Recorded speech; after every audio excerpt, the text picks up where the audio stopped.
10 successful post-reality TV careers. Number 10. Jamie Chung.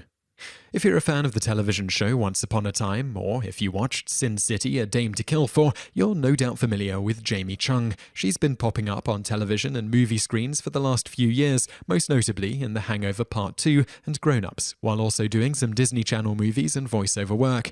And she got her start on a show called The Real World. To be specific, Chung was on the San Diego season that aired on MTV in 2004, in which she was the somewhat straight-laced roommate who was working multiple jobs to pay her way through college. Despite being extremely attractive, she was about the last person you would have picked for that season's cast to break into potential stardom. Although, to be fair, if you ever watched The Real World, about the only thing you'd ever expect someone from the show to be a star of is a PSA for date rape or alcoholism.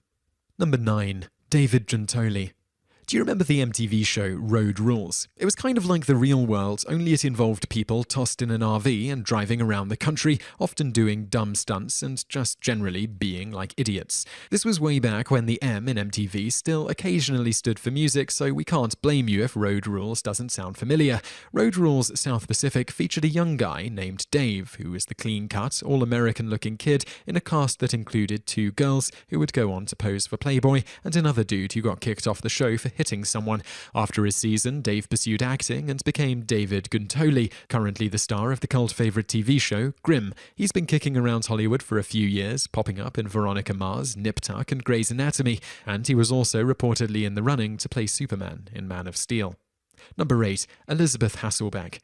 Most of the people on this list have some semblance of talent, ranging from, I can sort of see it, to, holy cow, that person is awesome.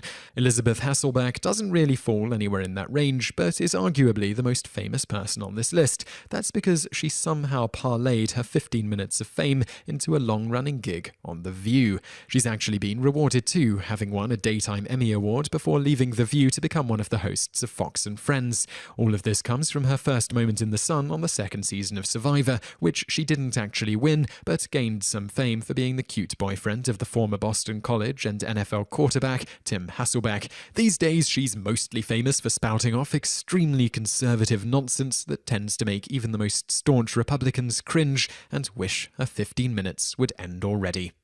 Number 7. Analeigh Tipton. You may not recognize the name Analeigh Tipton, but if you've watched many movies or TV shows after the last few years, there's a pretty good chance you've seen her, considering she's popped up in The Green Hornet, Crazy Stupid Love, Warm Bodies, and, most recently, Lucy. She's also been in TV shows like Hung and The Big Bang Theory. Oh, and she got her start on America's Next Top Model. It's a pretty impressive resume for someone who was found on MySpace by the producers of the reality show, although that was before MySpace had become as irrelevant as the jokes about MySpace. She also competed in national figure skating competitions up until the age of 16 and broke into acting in 2010 when she was barely of legal drinking age. Number 6. Jacinda Barrett. It's kind of amazing that the folks from The Real World turn out to be decent performers, although if you're going on The Real World, it's because you crave attention, and isn't that basically at the heart of what it means to be a performer? Sure, that's a cynical view, but it helps us explain how people like Jacinda Barrett could emerge as legitimate actresses after being discovered on a reality show that revolves around drunken hookups. Barrett was on The Real World, London, in 1995, and has popped up in various movies and TV shows since, breaking into acting a couple of years after her appearance. Some of her most famous roles have been on Suits and The Following, while she also showed up in the films Ladder 49 and Poseidon. She's not exactly doing Oscar-caliber work, but she's doing a hell of a lot more than most people who show up on reality television, and that's got to count for something, right? Not a lot, necessarily, but something. Number 5. Katharine McPhee.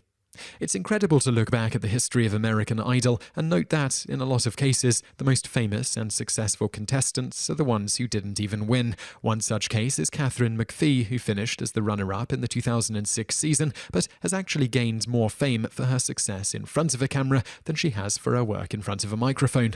Sure, she has had some decent success with her singing career, but she was able to parlay that into fame as an actress, most notably in the television show Smash, which, yes, highlighted her singing. She's also appeared in Shark Night 3D, which was basically Sharknado with boobs, as well as Ugly Betty, CSI New York, and Community. She's also won a few Teen Choice Awards, which we're going to pretend actually matter, so we can point out that she won an award as both a singer in 2006 and as a TV actress in 2012. She's versatile and has staying power, according to children who vote for awards no one actually pays attention to. Number 4. Bill Rankick. When you show up on a television show like The Apprentice, it can safely be assumed that you at some point actually considered a career in business. The business you're pursuing can turn out to be yourself, and that's exactly the case with Bill Rankick, who was a breakout star during the first season of the show. In addition to winning The Apprentice and taking the job that went with it, Rankick continued to gain further fame in the television world, both as an advisor to host Donald Trump on future seasons, as well as forging his own corner of the reality TV market. He and his wife, Gilliana, have their own reality show, and he's somehow used his fame and television persona to become the host of a Food Network show called Kitchen Casino. We've watched the show and would frankly rather participate in a game of Russian roulette, but maybe that's just us. Number 3. Mike Mizanin. Even if you're a wrestling fan, and we've told you time and time again that those do still exist, it's hard to hate on The Miz, partly because he's just a goofy dude who does solid work in the ring, but mainly because his rise to fame is one of the most unlikely and entertaining stories in the history of reality television. The Miz started out as some schmuck from the Midwest named Mike Mizanin, who was one of the roommates on The Real World New York. He quickly became the roommate who seemed like a decent, if occasionally casually and accidentally racist guy. And the thing is, Mizanin flat out said in one episode that he was going to become a wrestling superstar, and his roommates laughed him off. Why wouldn't they? He was in decent shape, but not WWE shape, and he was a big, dumb, walking epitome of naivety. And then, after becoming a fan favorite, MTV decided to throw him into the reality wrestling series Tough Enough, which would ultimately garner him a gig in the WWE. It was a total stunt that worked out better than anyone involved could have ever possibly imagined, since he's gone on to become one of the most famous wrestlers in the business today, and is only one of 25 to have earned the Triple Crown in WWE as the heavyweight, tag team, and Intercontinental Champion. Number 2. Emma Stone. Yes, we're talking about that Emma Stone. One of the biggest Hollywood it girls going right now, Stone actually got her big break in reality television, albeit for a show that you probably never actually knew existed. 2004's In Search of the New Partridge Family on VH1 was a talent search show that attempted to, well, cast a new version of the Partridge Family. She actually won the role of Laurie Partridge, though since you've absolutely never heard of the show, don't even try to pretend you have. That's obviously not how she gained her fame. Instead, she used it as a launching pad into a vast TV and movie career that really exploded with her role in Superbad. She later appeared in The House Bunny, which co-starred the aforementioned Katharine McPhee, and since she starred in Easy A, Zombieland, Crazy Stupid Love, and gained serious critical acclaim for her role in The Help. So thank goodness the Partridge Family crap never panned out. Number 1. Jennifer Hudson. It's hard to top Emma Stone in terms of pure stardom, but when you're halfway to the Emmy, Grammy, Oscar, and ton quadruple crown, and you're still only 32, that's pretty impressive. It's especially astonishing when you consider the fact that the person in question wasn't even a finalist during her season of American Idol. We're thinking America got it wrong when picking a winner for that season, because Jennifer Hudson has dwarfed pretty much every other contestant they've ever trotted out when it comes to post-show success. Her big break came when she was cast in Dreamgirls, which was supposed to be a showcase for much more prominent stars like Beyoncé, Jamie Foxx, and Eddie Murphy. While those three did give well-received performances, Hudson became the breakout star of the movie by winning a Best Supporting Actress Oscar to go with her Grammy Award.